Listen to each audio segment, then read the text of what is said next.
Good day, I'm Theodore Henry and this is your JIS News for Friday, June 20, 2025. The 2025 primary exit profile PEP results show clear gains over 2024 despite lingering effects of the COVID-19 pandemic. The results of the exams, which were held in February, March and April, were released by the Ministry of Education this morning. It reveals that 63% of students were proficient or highly proficient in mathematics, 70% in science, 71.6% in social studies, and 69% in language arts. Education Minister Senator Dana Morris Dixon credits targeted interventions for the improved outcomes. We are on our way. These were not the results last year or the year before, which tells us that we're on the right track.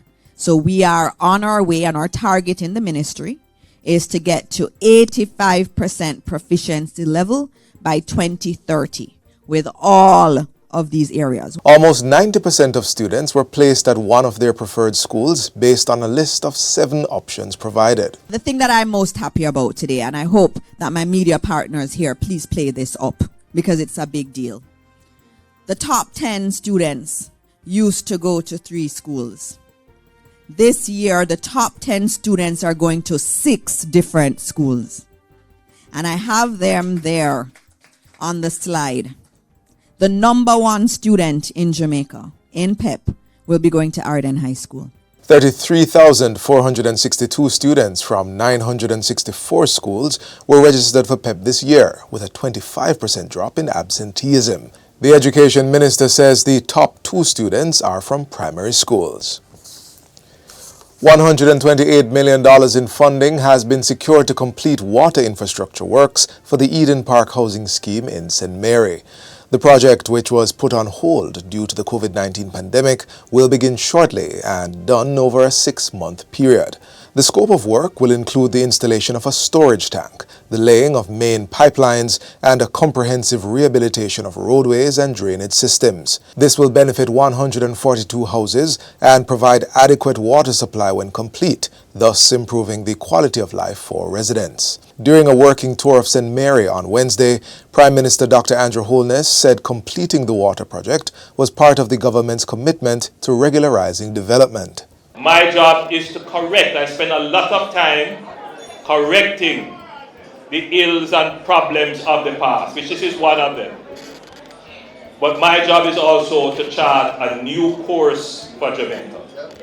And in Jamaica's spatial development and physical development, a new course has been charted.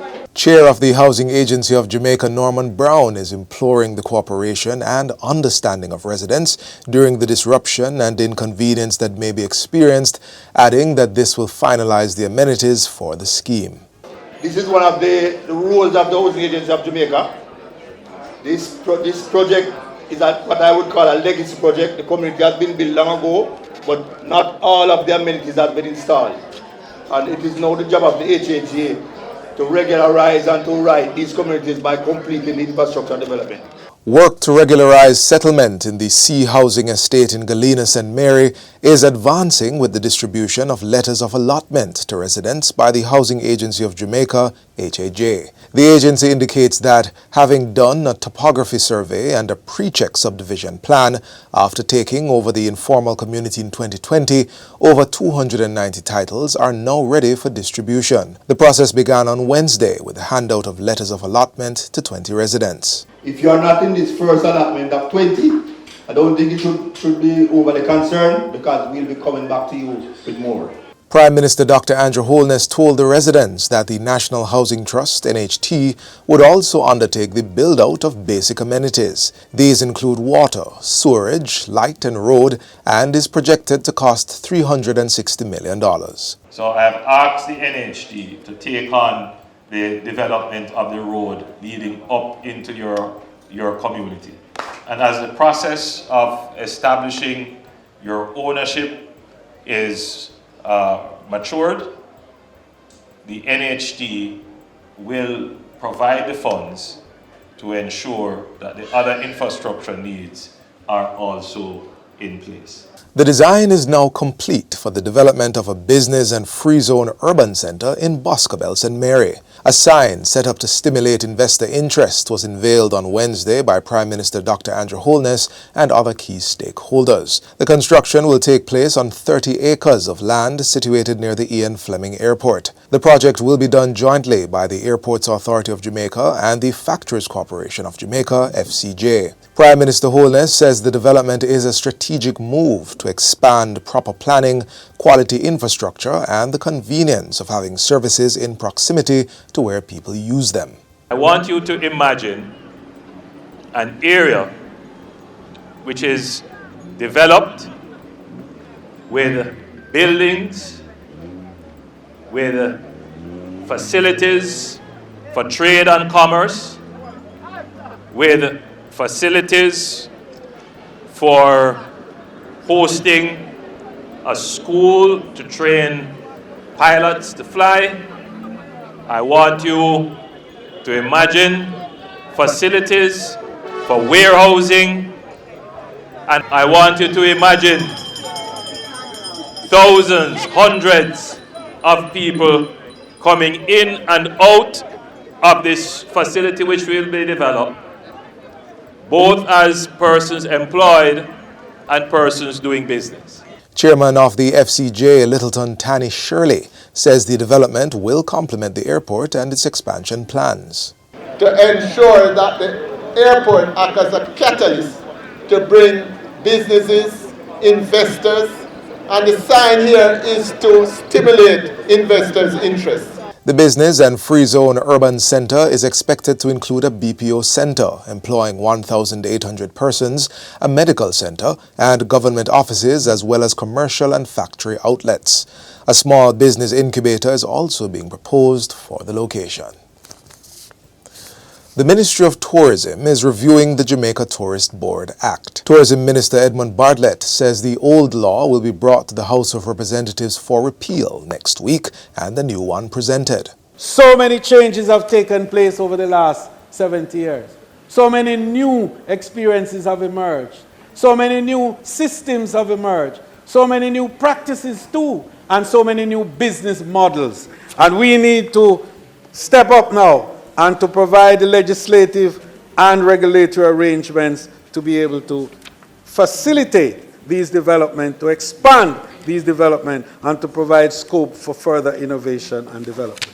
He says the new Tourist Board Act contains modernized provisions in keeping with current realities and strengthens the enforcement provisions that ensure Jamaica maintains its reputation for quality tourism experiences. The update will also enhance the JTB's ability to effectively regulate the sector, promote Jamaica as a visitor destination, and respond to emerging trends and challenges in global tourism. It will also repeal the River Rafting Act and transfer regulatory and operational functions of the River Rafting Authority to the JTB. The ministry continues to work diligently to prioritize its legislative agenda for the year 25-26. And we are looking at strengthening our regulatory framework to modernize our operation and to ensure that our tourism sector continues to thrive in an ever-changing global environment that demands adaptivity and innovation. Minister Bartlett was making his contribution to the sectoral debate in Parliament on Tuesday. And finally, farmers are set to benefit from more affordable agricultural inputs as the government moves to expand its farm store initiative to boost productivity across the sector. The update came from Minister of Agriculture, Fisheries and Mining, Floyd Green, during Wednesday's launch of the 71st Denby Agricultural, Industrial and Food Show. When I go around the length and breadth of Jamaica, our farmers do speak about the price of inputs. And part of what we're doing, we're going to be working with the JIS, who now has one farm store. And we're going to be expanding over the next 5 years. We're going to be doing 2 farm stores per year, starting this year, so that we can bring cheaper inputs to our farmers to help them increase their productivity. The minister also announced transportation subsidies for farmers attending this year's Denby Show and encouraged participation in on-site training sessions to help build capacity across various farming areas. Chief Executive Officer of the Jamaica Agricultural Society, Darren Grant, outlined new incentives for farmers and members to access the event. We will be extending a 25% discount on tickets for our JIS members. And also a 20% discount for farmers who are registered on the National Farmers Registration and also with the Fisheries Authority ID. The 2025 Agri Show is set for August 1 to 3 at the Denby Showgrounds in Maypen, Clarendon under the theme, A New Era, Overcoming Challenges, Building Resilience, Securing Our Future. And that's it for JIS News Today. I'm Theodore Henry. Thanks for watching.